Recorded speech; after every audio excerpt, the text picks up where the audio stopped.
Here are three high-yield S&P 500 stocks to buy and hold. LyondellBasell Industries.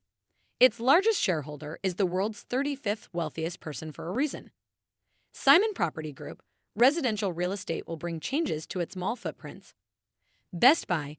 Electronics sales are down but not out. Let's dive in. Here are the three S&P 500 stocks with a yield worth betting on.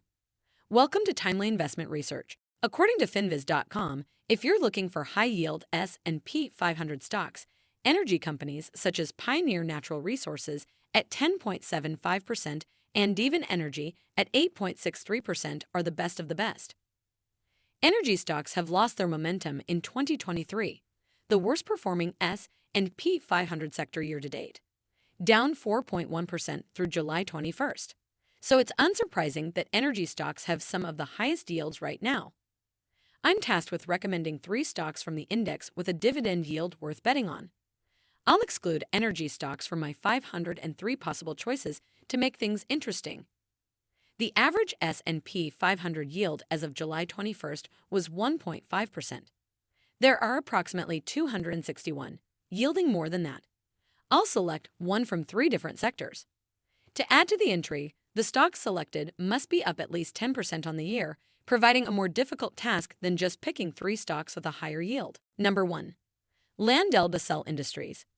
LyondellBasell Industries represents the basic materials sector with a current yield of 5.5%, 3.7x the average S&P 500 yield. Over the past 5 years, it's delivered very little to its shareholders, generating an annualized total return of 2%. I'm betting the company, one of the world's largest producers of polypropylene and other chemicals, is ready for a bit of reversion to the mean.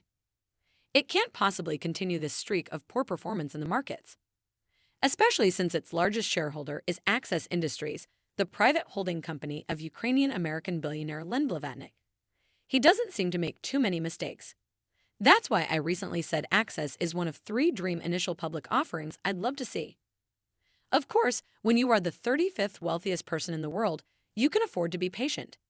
It also doesn't hurt that Access's 66.7 million shares generate $333 million in annual dividends based on a $5 annualized dividend. In the trailing 12 months, it generated $3.30 billion cash flow in free cash flow on $47.5 billion in revenue income statement. That's good for a free cash flow margin of 6.9% and a free cash flow yield of 11.2% based on market cap or 8.1% based on enterprise value.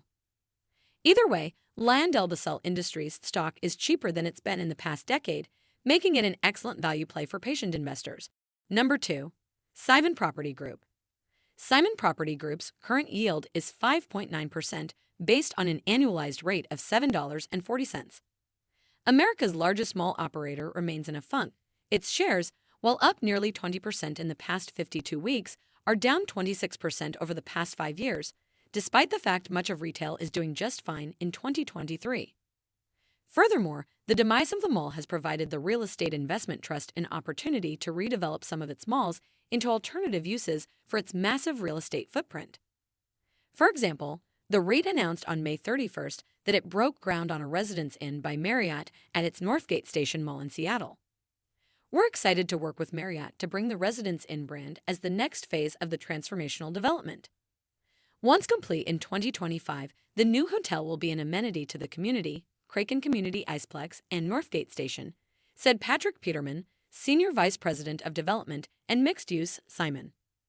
As cities look for more housing, malls will experience considerable residential real estate growth as their parking lots get redeveloped into rental and condominium housing. With some of the best locations in the country, Simon is at the beginning of a renaissance of sorts. This makes it one of those high-yield S&P 500 stocks. Investors have failed to recognize the value of the land under which Simon's malls lie.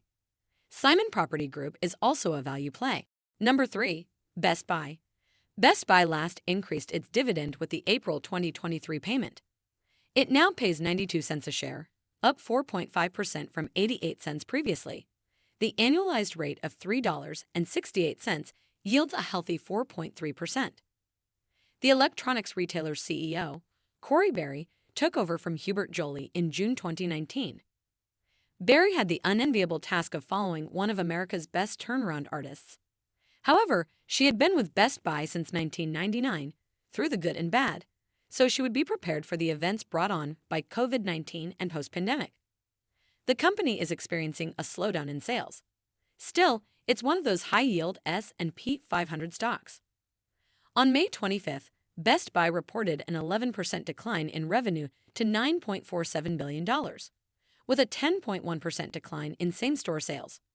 On the bottom line, it earned $244 million, 28.4% less than a year ago. We've been seeing a consumer who is, whether or not you call it a recession, exhibiting some recessionary behaviors. CNBC reported Barry's comments about the quarter. Higher interest rates will do that. Despite declining sales and earnings, it beat analyst earnings estimates, $1.15 versus the $1.11 consensus in first quarter 2024. It also reaffirmed its guidance for 2024 of at least $43.8 billion in revenue and a same-store sales decline of 4.5% at the midpoint of its guidance.